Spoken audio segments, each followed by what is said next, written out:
नमस्कार ओडिशा आमे ओडिया भारी बढ़िया ओडिशार कला ऐतिह्य संस्कृति परंपरा सबुठी नियारा जेतेबेले ओडिशार कथा आसे भारत वर्षर कोण अनुकोण एवं भारत बाहर थिबा ओडियांकर छाती गर्वर कुंडमोट हो जाए से ओडियार ओडिया को विश्व दरबार रे परिचय करबा पाई भारत सरकारंकर प्रयास रे भारत राजधानी दिल्ली रे 3 दिन धरी ओडिया पर्व अनुष्ठित हो जाइछि ताहा दिल्ली रो जवाहरलाल स्टेडियम रे आज तार शेष दिन आज ओडिशार समस्त कला संस्कृति एवं ओडिशार खाइबा ओडिशारू आसी लोक माने ताहा परिदर्शन करछन्ति केवल ओडिशार खाइबा कटकर दहीबरा कहतु किंबा बारिपदार मुढ़ी मांस कहतु सबु एठार उपलब्ध केवल खाइबा कहले हबो नाही ओडिशार कला संस्कृति कलाकार माने मध्य सेमानकर कला संस्कृति नै एठार परिवेषण करी लोक मानकर प्रिय भाजन होई परिछन्ति केवल ओडिशार खाइबा कला संस्कृति कहले हबो नाही ओडिशार हस्तशिल्पी ओडिशार कारीगरी मध्य कोरापुटर शाढ़ी कहतु संबलपुर कुर्ता कहतु समस्त जिनिस एठी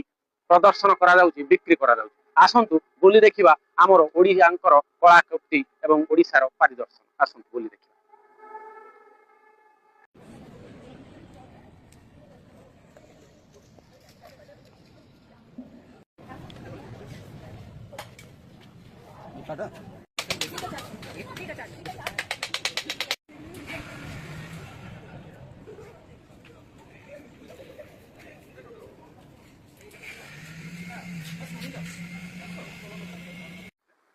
मो परिचय महिला संघमित्रा रथ मोर ना रोचे नोएडा रे किंतु मोर मुख्य उद्देश्य है ओडिशा को आम ओडिशा बाहर केमती परिचय करेबा से उद्देश्य नहीं कि मो बिजनेस स्टार्ट करथिली एटा मोर बिजनेस नुहे ता अपेक्षा बेसी पैशन कहले भलो हबो नॉन ओडिया लोकंग भितरे आम ओडिशा हैंडलूम को परिचित करेबा सेटा मोर मुख्य उद्देश्य ना भरत सिरा मुकोटपाट कोरापुट जिला आमे कोटपाट आइछु आ ऑर्गेनिक जिंस तैयार करछु साड़ी दुपट्टा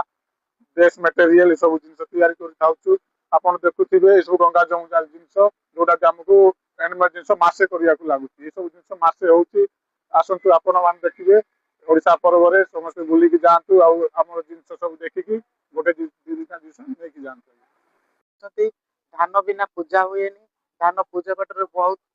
कार्यक्रम लगे तेणु समस्त को अनुरोध करुछु आसंतु ए ओडिशा पर्व रे आउ किणिकिरी नियंतु बोली हमें अनुरोध नमस्कार।